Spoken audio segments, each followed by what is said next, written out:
Final అవుతుంది తెలిసి. అయితే మీరు చెప్పిన ప్రాసెస్ అనేది చాలా జెన్యున్గా ట్రాన్స్పరెంట్గా కనిపిస్తుంది sir. At the same time సొసైటీలో మంచి ఎంత ఉంటుందో చెడు కూడా అంతే ఉంటుంది. ఇలా కాస్టింగ్ ఏజెన్సీ అని చెప్పి పుట్టగొడుగుల్లాగా పుట్టుకొస్తుంది.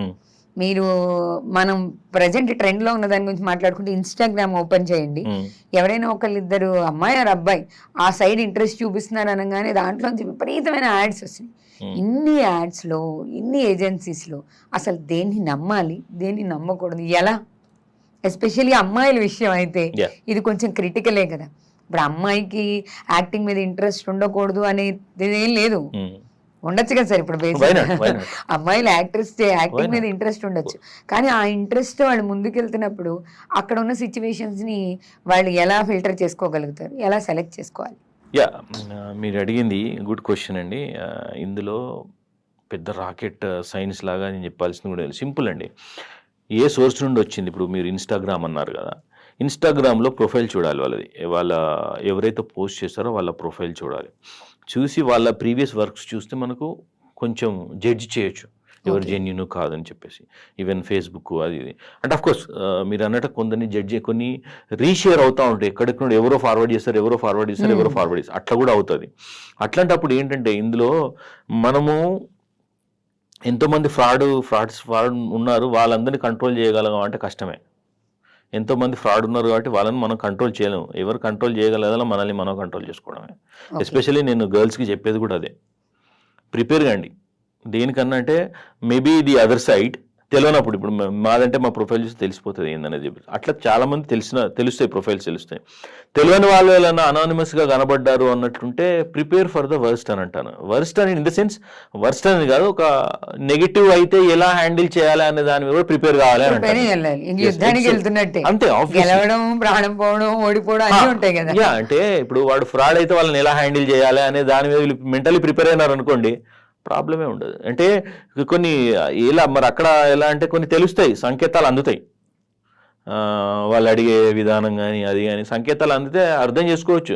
లేదంటే ఎవరో తెలిసిన వాళ్ళని కూడా కన్సల్ట్ కావచ్చు. లేదంటే మేము కూడా చెప్తా ఉండే ఎవరన్నా ఉన్నట్టుంటే జస్ట్ చెక్ విత్ అస్, మేము I will try to give proper opinion అనేది ఇస్తాం, ప్రాపర్ ఇన్ఫర్మేషన్ ఇస్తాం. వాళ్ళు ఎవరైనా జెన్యూనా కాదా అని చెప్పేసి చెప్తాం. వాళ్ళు ఏంటంటే ఈ స్కామర్స్ అందరూ ఎవరైనా కొత్తలో వాళ్ళ వాళ్ళ అస్త్రాలు ఆల్రెడీ కొంచెం ఉన్నారు, కొన్ని ఏళ్ళ నుండి ఫీల్డ్లో ఉన్నారు, అంటే ఫిల్మ్ ఇండస్ట్రీలో ఉన్నారంటే వాళ్ళ మీద వీళ్ళ పప్పులే ముడుకోవు.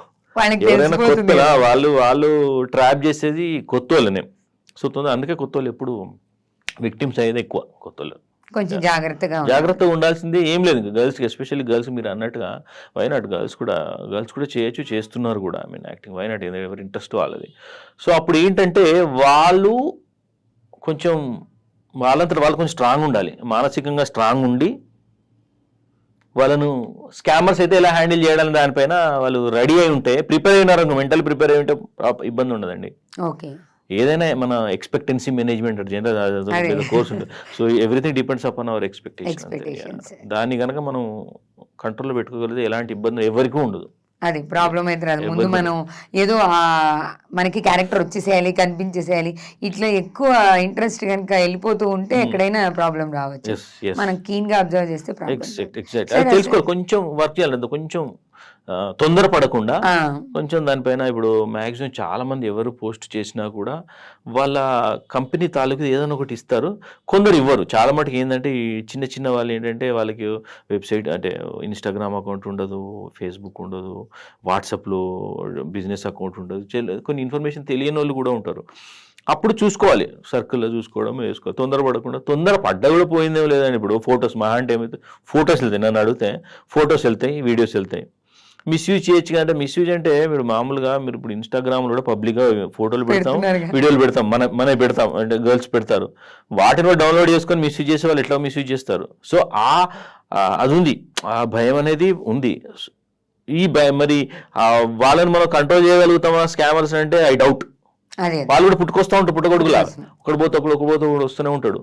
సో సాధ్యమైనంత మటుకు నేను ఏంటంటే చాలా మటుకు ఎడ్యుకేట్ చేయడానికి ట్రై చేస్తాను. This is happening from the beginning. Actual 5 years నుండి మోర్ దెన్ 5 years నుండి నా కాస్టింగ్ ఏజెన్సీ ఉంది.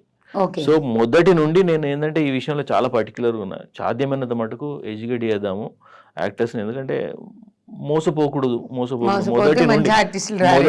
మొదటి నుండి నేను అదే చెప్తున్నా. అంటే ఇందులో ఉన్నాం కాబట్టి కొంచెం సాధ్యమైనంత బట్టి నేను ఎడ్యుకేట్ చేస్తూ ఉంటా. నా వీడియోలు పెడతా ఉంటా, నేను పోస్ట్ పెడతా ఉంటా. బాబు ఎవరికి మీరు అప్‌ఫ్రంట్ గా డబ్బులు ఎవరికి ఇవ్వద్దు బాబు. ఇక్కడ ఆ టాపిక్ మాట్లాడదాం అనుకున్నాను సార్. మీరు ఇందాక ఫొటోస్ మాత్రమే మహా అయితే ఫొటోస్ వీడియోస్ వెళ్తాయి అన్నారు. కానీ కొంతమంది ఎక్స్పీరియన్సెస్, ఇది లిటరల్ గా ఎక్స్పీరియన్సెస్ చెప్తాను. మీరు అన్నట్టు కొత్తగా వచ్చే వాళ్ళే టార్గెట్. ఈ కొత్తగా వచ్చే వాళ్ళకి మేము కాస్టింగ్ ఏజెన్సీ, మేము ఇట్లా మీరు ఫస్ట్ మా కాస్టింగ్ ఏజెన్సీకి ఇంత పే చేయండి అని అడుగుతున్నారు. ఈ పే చేయండి అనే ఈ ప్రాసెస్ నిజంగానే జెన్యూనా? నమ్మి వాళ్ళకి డబ్బులు కట్టచ్చా కట్టకూడదా? 100% ఫ్రాడ్ అండి. ఓకే, ముందు ఎవరైనా డబ్బులు తీసుకుంటారో 100% fraud. Okay, maximum fraud. Unless వాళ్ళు ఏమైనా తెలిసి వాళ్ళకైనా వీళ్ళేమన్నా ఫైనాన్షియల్గా హెల్ప్ చేయాలి అని అనుకుంటే తప్పితే వాళ్ళు అడిగితే తప్పు. వాళ్ళంతటా వాళ్ళు మీరు డబ్బులు ఇవ్వండి మేము ఆపర్చునిటీ ఇస్తామన్నది ఫ్రాడ్, టోటలీ ఫ్రాడ్. అందులో మీరు దీన్ని ఎంత వైరల్ చేస్తే అంత వైరల్ చేయండి. This is the fact. ఏం చేయొచ్చు అంటే, ఇంకా మీరు క్యారెక్టర్ వచ్చింది, క్యారెక్టర్ ఫైనలైజ్ అయింది, రెమ్యునరేషన్ వచ్చింది, రెమ్యునరేషన్ ఏమన్నా మీరు వాళ్ళకి ఏమన్నా థ్యాంక్ఫుల్గా ఏమన్నా ఇవ్వాలనుకుంటే దట్ ఈస్ దేర్ విష్. నేను అడిగితే ఇవ్వడం బెటర్. అంటే వాళ్ళ త్రూ ఎవరి త్రూ వచ్చిందో వాళ్ళ త్రూ వచ్చింది కాబట్టి ఇది ఏంటంటే ఒక కృతజ్ఞతా భావంతో వాళ్ళకి ఇచ్చేది ఏదో ఫీ అనుకోవచ్చు. ఎందుకంటే ప్రతి ఒక్కరి ఎఫర్ట్స్ ఉంటాయండి ఇందులో, ఎవరి ఎఫర్ట్స్ మనం కాదనలేము. అట్లా వాళ్ళకి ఇచ్చుకోవడంలో జెన్యూనిటీ ఉంటుంది. అంతేగాని ముందే డబ్బులు తీసుకొని అది అనేది ఇంకా ముందే డబ్బులు తీసుకుంటే అయిపోయాయి మొత్తం. ఇంక కథ ఇంకా మళ్ళీ వాళ్ళు పత్తకుంటారు, వీళ్ళు పత్తకుంటారు. స్కామ్ అందులో అన్డౌటెడ్లీ అది జరుగుతాయి. అట్లా చాలా జరుగుతాయి. ఇవి నాకే జరిగినాయి, ఎవరికో కాదు, నాకే జరిగినాయి. ఒకనొక టైంలో ఏంటంటే లైమ్ లైట్లో లేని డైరెక్టర్ను కల్పిస్తానని చెప్పి, ఎప్పటి సంగతి 15 years బ్యాక్ ముచ్చటది. అప్పటికే ఫలానా డైరెక్టర్ లైమ్ లైట్ లోనే లేడు, అయిపోయింది. ఆయన కల్పిస్తాను అని చెప్పేసి జస్ట్ కల్పించడానికి 1000 rupees తీసుకున్నాడు. నేనే నా బండి మీద తీసుకొని వెళ్ళాలి అతన్ని. నేను అనుకున్నా అప్పుడు ఉండే డబ్బులు ఉండే, సరే పోనీ ఒక కనెక్షన్ దొరుకుద్ది కానీ పోనీ ఆయనతో పని అయిందే అని అంటే ఆయననే లైమ్ లైట్లో లేడు. అప్పటి నుండి ఆ సినిమాలే లేవు. సో ఇదంతా జరుగుతుంది. అంటే కొన్ని పారాసైట్స్ లాగా ఉన్నారు, కాదనలేము, యాక్చువల్గా పారాసైట్స్ ఉన్నారు. So we need to identify అనమాట, ఎవరెవరు ఏంటిది అనేది. అది ఖచ్చితంగా గుర్తుపట్టడం అనేది చాలా ఇంపార్టెంట్, మనల్ని మనం సేఫ్ గార్డ్ చేసుకోవడానికి. ఓకే సార్, ఇప్పుడు మీరు అన్నట్టు మీరు 1000 రూపాయలు అన్నారు, అది 15 ఏళ్ల క్రితం. అది ఓకే. ఇప్పుడు మీరు ఒక క్లారిటీ ఇచ్చేసారు. ఏ కాస్టింగ్ ఏజెన్సీ అయినా బిఫోర్ మనల్ని మనీ అడిగారంటే ఖచ్చితంగా ఆలోచించుకోవాల్సిందే అని. ఇంకా నెక్స్ట్ లెవెల్ కూడా చూసాను సార్. ఇది కొత్త వాళ్ళ మీద జరిగే ప్రయోగం అని ఒకవైపు అంటే, ఆల్రెడీ ఆర్టిస్టులుగా ఇండస్ట్రీలో ఉన్న వాళ్ళకి, అంటే ఇప్పుడు సమ్ సీరియల్స్ యాడ్స్ చేస్తున్న వాళ్ళకి మీరు పలానా ప్రాజెక్ట్ కి సెలెక్ట్ అయ్యారు, పలానా ఉంది, నేను ఓపెన్ గానే చెప్తాను, ఇది లిటరల్ గా జరిగింది. KGF 3 రాబోయే KGF 3కి ప్రశాంత్ నీల్ గారి డైరెక్షన్ లో ఆ ప్రాజెక్ట్ కి మీరు సెలెక్ట్ అయ్యారు, కొత్త ఆర్టిస్టుల కోసం వెతుకుతున్నారు అని చెప్పి వాళ్ళు ఆ బ్యానర్ మీద ఒక లెటర్ ప్యాడ్ మీద ఒక ఆర్టిస్ట్ కి రాసి ఇచ్చి ఇంత అమౌంట్ పే చేయండి. అది అమౌంట్ అంటే వాళ్ళకి కాదు, ఏజెన్సీకి కాదు. ఆ అడుగుతున్న విధానం నేను మీకు చెప్తాను. ఆర్టిస్ట్ కార్డు మీకు కర్ణాటక ఆర్టిస్ట్ కార్డు, అన్ఫార్చునేట్ గా ఏంటంటే ఆ పర్సన్ కి ఇక్కడ ఆర్టిస్ట్ కార్డు ఉంది, తెలుగు ఆర్టిస్ట్ కార్డు. మీకు కర్ణాటక ఆర్టిస్ట్ కార్డు ఉందా? లేదు. ఇమీడియట్ గా అర్జెంట్ గా ఆర్టిస్ట్ కార్డు కావాల్సిందే, ఇప్పిస్తామని కొంత డబ్బులు. నెక్స్ట్ ఫారిన్ కంట్రీలో షూట్ ఉంది, మీకు లోకల్ గానే వెళ్ళడానికి ఛాన్స్ ఉంది కానీ ఫ్లైట్ లో మీకు ఇంటర్నేషనల్ పాస్పోర్ట్ వీసా కావాలి, అది కూడా మేము త్రూ మా ద్వారానే ఇప్పిస్తామని కొంత అమౌంట్ తీసుకొని, తర్వాత ఏదో ఇంత అమౌంట్ ఆయనకి ఆ క్యారెక్టర్ కి 9 లక్షల రూపాయలు మీ క్యారెక్టర్ అని చెప్పి ఒక లెటర్ ప్యాడ్ మీద రాసి ఇచ్చి ఆ 9 లక్షలకి సమ్ ట్యాక్స్ ఏదో కట్టాలి అన్న చోట బ్రేక్ పడింది. ఇది లిటరల్ గా జరిగింది. మరి ఈయన ఆర్టిస్టే కదా సార్. అసలు మాకు ఒక విషయం చెప్పండి వ్యూవర్స్ కి, మనం ఒక ప్రాజెక్ట్ లో పనిచేయాలంటే ఖచ్చితంగా ఆర్టిస్ట్ కార్డ్ కావాలా? ఖచ్చితంగా అవసరం లేదండి ఆర్టిస్ట్ కార్డు. అంటే ఆపర్చునిటీస్ తెచ్చుకోవాలంటే మాత్రం ఆర్టిస్ట్ కార్డ్ అవసరం ఏమాత్రం లేదు. అది కూడా మ్యాక్సిమం ఫ్రాడే, మ్యాక్సిమం కాదు, యాక్చువల్గా ఫ్రాడ్. అది మీకు ఆర్టిస్ట్ కార్డు ఉంటేనే అవకాశాలు ఇస్తామనడం అనేది అనైతిక. ఇట్స్ అదే ఫ్రాడ్. ఇంకా ఓకే. సో ఎందుకు ఆల్రెడీ అంటే యాక్టర్స్ కూడా ఎందుకు అంటున్నారంటే, ఎక్కడో ఒక చోట చిన్న డెస్పరేషన్, ఆల్రెడీ యాక్టింగ్ చేస్తున్న వాళ్ళు కూడా ఎందుకు మోసపోతున్నారంటే, ఒక రకమైన డెస్పరేషన్ ఉండి ఏ రకంగానైనా నాకు బ్రేక్ రావాలి అని చెప్పేసి ఒక పెట్టుకుంటారు. వాళ్ళకి విక్టిమ్, అంటే విక్టిమే అంటే వాళ్ళకి. సో ఆర్టిస్ట్ ఇప్పుడు మీకు మీరు అన్నట్టుగా కన్నడ ఆర్టిస్ట్ కార్డు ఉన్నదన్నా కూడా ఇండియా ఆర్టిస్ట్ కార్డు కావాలి అంటారు, ఇంకోటి ఆల్ ఇండియా అదే అంటారు. వాళ్ళకి ఏంటంటే ఏదో ఒకటి చేసేసి వీళ్ళ దగ్గర డబ్బులు గుంజాలి. మీరే కాదు, నేను చూశాను, నాకు తెలిసిన వీళ్ళు వాళ్ళకి ఈమెయిల్ ఇంత పెద్ద శాంతాడు ఈమెయిల్ వచ్చింది వాళ్ళకి. ఎక్కడ నుండి? బాలాజీ టెలిఫిల్మ్స్, ఫేమస్ ముంబై వాళ్ళని చెప్పేసి పెద్ద వచ్చింది. సో తీరా చూస్తే మా వాడు కూడా ఫుల్ ఖుషి అయిపోయినాడు, అంత అయిపోయినాడు. చూస్తే అన్ని లిస్టు, ఆధార్ కార్డు అది ఇది పంచమన్నాడు. నాకు చూపించాడు ఈమెయిల్, నాకు సార్ ఇది ఒకసారి చూసి చెప్పండి అంటే చూసాను. అంత బాగానే జెన్యున్ కనబడుతుంది, బాలాజీ టెలిఫిల్మ్స్ అంతా బాగానే ఉంది. కంగ్రాచులేషన్స్ అని చెప్పేసి చేయడం, తర్వాత ఆర్టిస్ట్ కార్డ్ అని చెప్పేసి మెల్లగా పెడిసారు. అక్కడనే నాకు కొట్టింది. అంత బాగానే ఉంది, ఆర్టిస్ట్ కార్డు కావాలంటే నేను అన్నాను మరి ఒక ఈమెయిల్ పెట్టు, ఆర్టిస్ట్ కార్డు లేదు అని అంటే లేదు అని మెసేజ్ పెట్టేసి నేను కంపల్సరీ కావాలి అని అనేసరికి అక్కడ అర్థమైంది. చెప్పాను అడిగి అసలు రెస్పాండే కాకు, రూపాయి కూడా ఇవ్వకి వీళ్ళకి, 100% ఫ్రాడ్ అని చెప్పేసి. సో మీకు ఇది ఇస్తేనే ఇది ఇస్తాను అనడం అసలు అది స్కామ్, అది స్కామ్. ఇంకొకటి అది కాకుండా ఇంకొకటి ట్రావెల్ స్కామ్ అని ఒకటి ఉంది. సేమ్ ట్రావెల్ స్కామ్ ఏంటంటే ఇంతకుముందు నేను వేరే చోట ప్రస్తావించాను, నేను నా మీడియాలో కూడా నేను పెట్టడం జరిగింది. ఏంటంటే సేమ్ ఇలాగే ఇప్పుడు యాక్టర్స్ ఎన్నో వాటికి అప్లై చేస్తూ ఉంటారు, డైలీ ఎన్నో వాటికి అప్లై చేస్తాం. ఏది ఎక్కడ నుండి మనకు ఏదైనా రెస్పాన్స్ వస్తే ఎక్కడ నుండి రెస్పాన్స్ వచ్చిందో తెలియదు. వాళ్ళు ఏం చేస్తారు, యూఆర్ సెలెక్టెడ్, మీరు అన్నట్టుగా ఇంతకుముందు చెప్పినట్టుగా మీ ప్యాకేజ్ కూడా ఇంత అంట.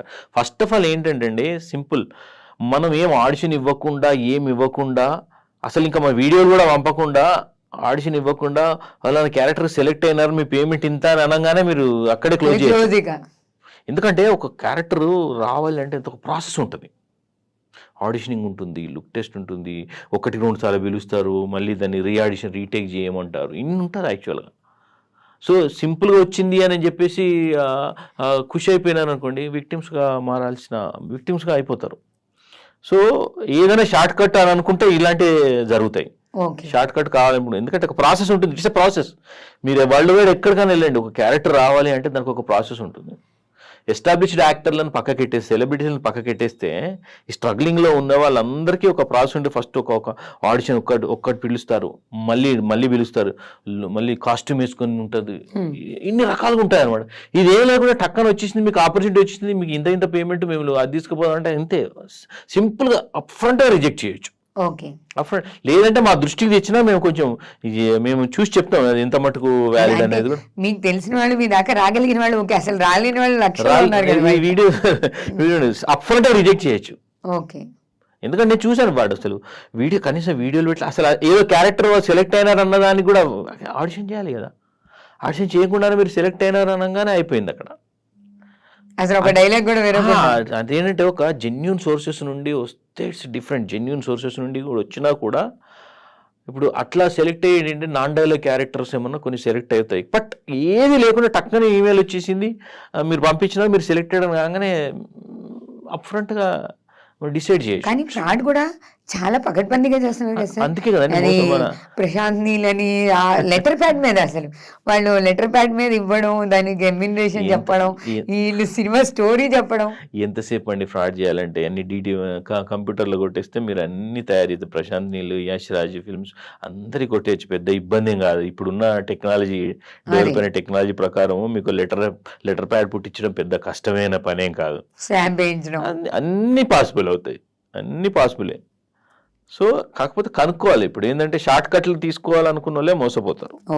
మీకు ఆ ప్రాసెస్ గురించి అర్థమైన వాళ్ళు ఎవరు మోసపోరు నిజంగా చెప్పాలంటే.